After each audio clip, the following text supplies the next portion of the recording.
என் நெஞ்சில் குடியிருக்கும்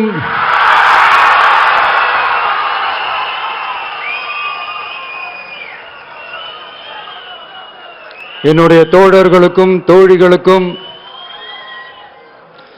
தமிழக மக்களுக்கும் என்னுடைய வணக்கம்.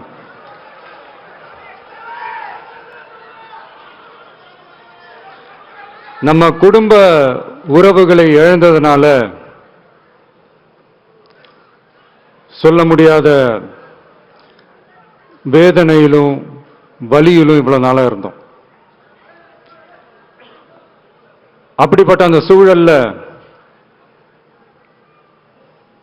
நம்ம சொந்தங்களின் மனம் பட்டு இருக்க வேண்டியது நம்மளுடைய கடமை. அதனாலதான் அவங்களோட சேர்ந்து அமைதி காத்து வந்தோம். ஆனா இப்படி அமைதி காத்து வந்த நேரத்தில் நம்மளை பத்தி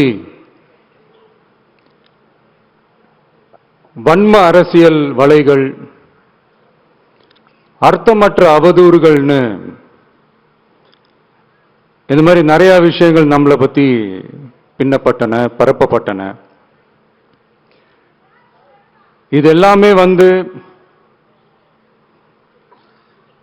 சட்டம் மற்றும் சத்தியத்தின் துணை கொண்டு துடைத்து எறியத்தான் போறோம்.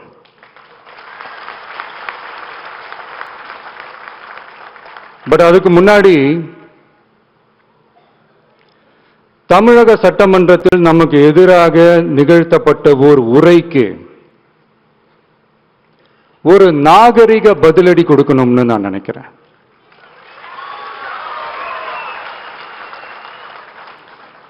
அரசியல் செய்ய விருப்பமில்லை, அரசியல் செய்ய விருப்பமில்லைன்னு அடிக்கடி சொல்ற முதல்வர் நம்மளை குறிப்பிட்டு பல்வேறு அவதூறுகளை பதிவு செய்வதன் வாயிலாக பெருந்தன்மையை பேரளவில் மட்டுமே பேசும் முதல்வர் 15/10/2025 அன்னைக்கு தமிழக சட்டமன்றத்தில் நமக்கு எதிராக பேசிய பேச்சில் எவ்வளவு வன்மத்தை கக்கியுள்ளார் என்பதையும், எப்படிப்பட்ட ஒரு அரசியல் செய்ய முயல்கிறார் என்பதையும் தமிழக மக்கள் உணராமலா இருப்பாங்க.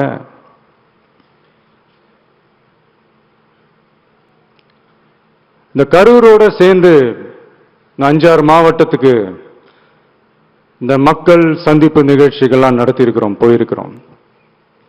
அங்கெல்லாம்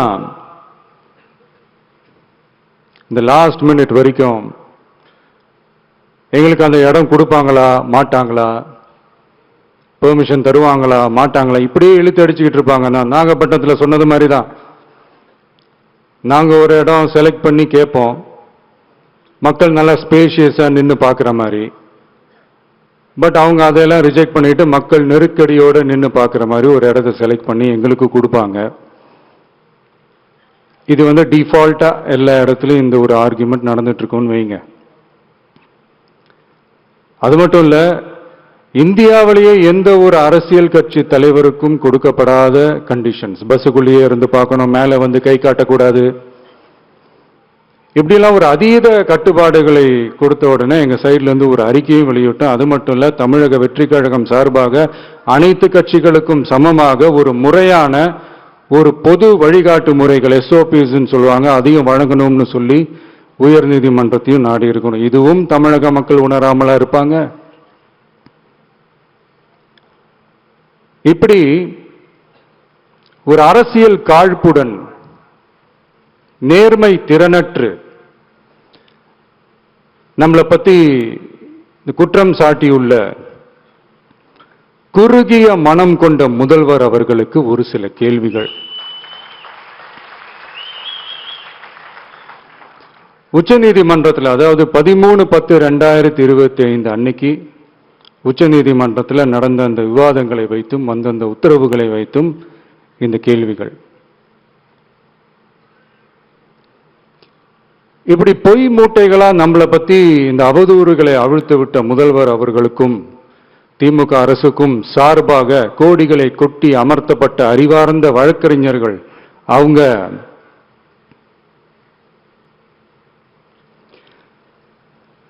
இந்த கபட நாடக திமுக அரசோட தில்லுமுள்ளுகளை தாங்கி பிடிக்க இயலாமல் உச்சநீதிமன்றத்தில் திக்கு திணறி நின்றது. முதல்வர் அவர்களுக்கு மறந்துவிட்டதா? இந்த கரூர் சம்பவத்துக்கு அப்புறமே அவசரமா ஒரு தனிநபர் ஆணையம், அந்த தனிநபர் ஆணையத்தை அவமதிக்கிற மாதிரி அரசு உயர் அதிகாரிகள், காவல்துறை உயர் அதிகாரிகள் எல்லாருமே நம்மளை பத்தி ஃபுல்லா இந்த அவதூறுகள் பரப்பி ஒரு செய்தியாளர்கள் சந்திப்பு அவசரமா. இதெல்லாம் ஏன் நடக்குது, எதுக்காக நடக்குது அப்படின்னு ஒட்டுமொத்த தமிழக மக்களும் கேள்வி கேட்க ஆரம்பிச்சாங்க. இதுவும் தமிழக முதல்வர் மறந்துட்டாரா? அதுக்கப்புறம் அந்த தனிநபர் ஆணையத்தை தலையிலேயே கொட்டி வீட்டுக்கு அனுப்பிச்சிட்டாங்க. அது வேற விஷயம். இப்படிலாம் கேள்வி கேட்ட உடனே ஏதாவது பதில் சொல்லி ஆகணும்ல. அதனால சட்டமன்றத்தில் பேசும்போது உண்மை நிலையை தெளிவுபடுத்தத்தான் அப்படின்னு ஏதோ இந்த சட்ட ரீதியாகவும் சத்தியத்திற்காகவும் நடந்தது போல ஏதோ சாமர்த்தியமா பேசுறதா நினைச்சு பேசியிருக்காங்க. இப்படி ஒரு 50 வருஷமா பொது வாழ்க்கையில் இருக்கிற ஒருத்தவங்க ஒரு முதல்வர் அவர்கள் சொன்னது எவ்வளவு பெரிய ஒரு வடிகட்டின பொய், சப்பை கட்டுன்னு நான் சொல்லல, உச்ச நீதிமன்றம் சொல்லியிருக்கிறாங்க. அவங்க சொன்னதெல்லாம் கொஞ்சம் என்னன்னு கொஞ்சம் லைட்டா பார்ப்போமா?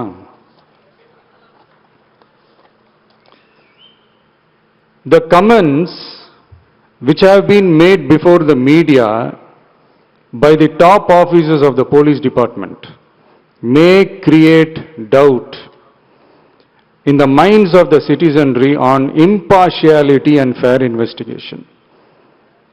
The faith and trust of the general public on the process of investigation must be restored in the criminal justice system. அதாவது அரசு காவல் உயர் அதிகாரிகள் ஊடகங்களிடம் பேசியது என்பது பொதுமக்களிடையே நியாயமான விசாரணை நடக்குமா என்ற சந்தேகத்தை ஏற்படுத்தக்கூடும் என்றும், நியாயமான விசாரணை மூலமே அந்த சந்தேகத்தை மீட்டெடுத்தே ஆக வேண்டும் என்றும் உச்சநீதிமன்றம் தமிழக அரசின் தலையில் ஓங்கி நறுக்கு நறுக்கு நறுக்கு என்று கொட்டியதை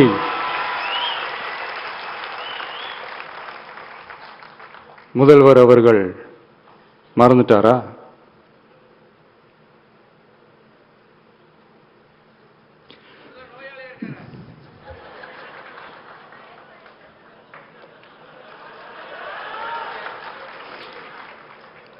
மாண்புமை சென்னை உயர்நீதிமன்றத்தின் மாண்புமிகு நீதியரசர் SIT அமைத்து உத்தரவிட்டார் அல்லவா? அந்த உத்தரவை ஏதோ சட்டத்தின் மீதும் நீதி பரிபாலனத்தின் மீதும் மரியாதை கொண்டவர்கள் போல ஒரு நாடகத்தனமான கொண்டாட்டத்தை திமுகவும் திமுகவிற்கு ஒத்து ஊதுவோரும் நடத்தி கூத்தாடி குதூளித்தனர் அல்லவா? தாவேகாவிற்கு எதிராகவும் நமக்கு எதிராகவும் உயர்நீதிமன்ற மாண்புமிகு நீதியரசர் தீர்ப்பளித்து விட்டதாக விதந்தோதி விழா எடுத்தனர் அல்லவா? அந்த உத்தரவை குறித்து சொல்லும் போது எந்த ஆவணத்தின் அடிப்படையில் அந்த உத்தரவு அமைக்கப்பட்டது? நான் கேட்கல, உச்சநீதிமன்றம் கேட்டிருக்கிறாங்க. The judgment is completely silent about how learned single judge arrived at such a conclusion and what material was pursued by the court என்று உச்சநீதிமன்றம் உரத்த குரலில் கேள்வி கேட்டது.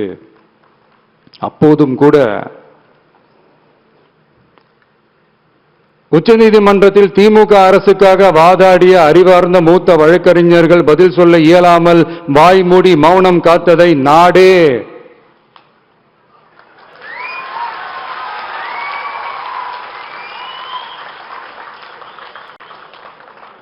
பார்த்ததல்லவா? இதையும் முதல்வர் அவர்கள் மறந்துட்டாரா?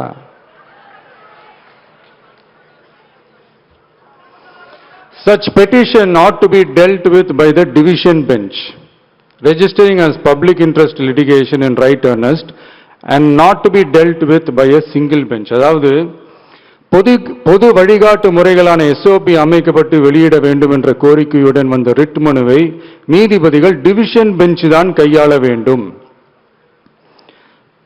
தனி நீதிபதி பெஞ்ச் கையாளக்கூடாது என்றும் உச்சநீதிமன்றம் சொன்னதல்லவா? அது மட்டுமா, கோரிக்கையே இல்லாமல் SIT அமைக்கப்பட்டது எந்த வகையில் சரி என்றும் கேள்வி எழுப்பியது உச்சநீதிமன்றம்.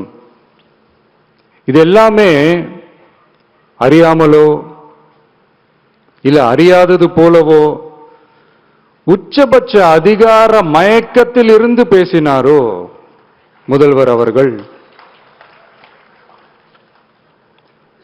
மனிதாபிமானம், அரசியல் அறம், மாண்பு இதெல்லாம் எதுவுமே இல்லாம வெறும் பேச்சில மட்டுமே பேசிக்கிட்டு அரசியல் ஆதாயம் தேடுற ஆட்டத்தை ஆடத் தொடங்கிவிட்டார் முதல்வர் அவர்கள்.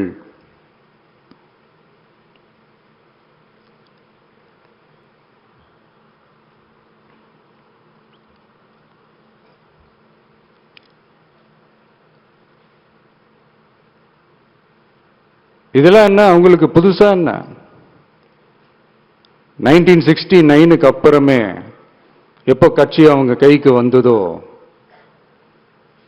இன்னும் குறிப்பா சொல்லணும்னா 1972க்கு அப்புறம் கேள்வி கேட்க ஆளே இல்லாம போச்சு இல்ல, அதுக்கப்புறமே இந்த திமுக தலைமை இப்படிதானே இருக்குது. இப்ப நாங்க கேட்டோமே இந்த சில கேள்விகள், இதெல்லாம் நான் கேட்கல, சுப்ரீம் கோர்ட் கேட்டிருக்கு. இதனால என்ன புரிய வருது? இந்த கவர்மெண்ட் நடத்துற அந்த விசாரணை மேல சந்தேகம் ஏற்படுதுன்னா அதுக்கு என்ன அர்த்தம்? உங்க மேல நம்பிக்கை இல்லைன்னு அர்த்தம்.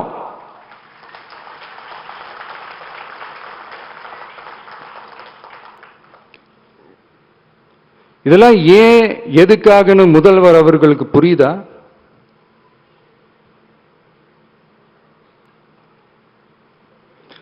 சுப்ரீம் கோர்ட் சொன்னதோட மட்டும் இல்ல, நிஜத்திலும் இன்னைக்கு மக்களுக்கு இந்த கவர்மெண்ட் மேல இருக்கிற நம்பிக்கை மொத்தமாக மண்ணுக்குள் புதைந்து விட்டது. இதுவாவது முதல்வர் அவர்களுக்கு புரியுதா? புரியலனா 2026 தேர்தல்ல இந்த திமுக தலைமைக்கு மக்கள் இன்னும் ஆழமா அழுத்தமா புரிய வைப்பாங்க. அப்ப கூட இவங்க என்ன பண்ணுவாங்க தெரியும்ல, 5 வருஷத்துக்கு ஒரு வாட்டி பழக்க தோஷத்துல ஒரு அறிக்கை ஒண்ணு வெளியிடுவாங்களே, மக்கள் தீர்ப்புக்கு தலை வணங்குகிறோம் அப்படின்ட்டு அந்த அறிக்கையை வெளியிட்டு இப்ப அறிவாலயத்துல போய் ஓடி ஒளிஞ்சுப்பாங்க. இப்பவே ரெடி பண்ணி வச்சுக்கோங்க அந்த அறிக்கையை. எப்படி? மக்கள் தீர்ப்புக்கு தலை வணங்குகிறோம்.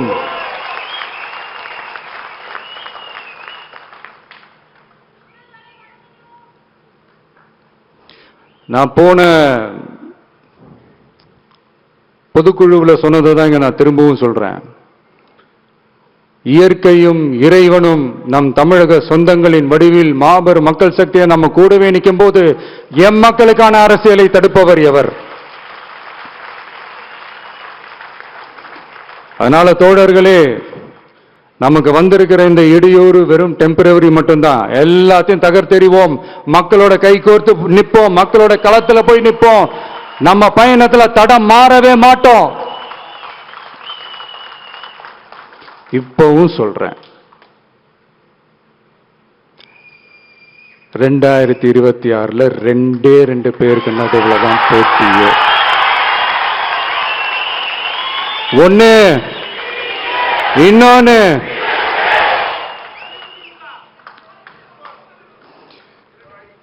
இந்த போட்டி இன்னும் ஸ்ட்ராங்கா மாறப்போகுது. 100% வெற்றி நமக்கு.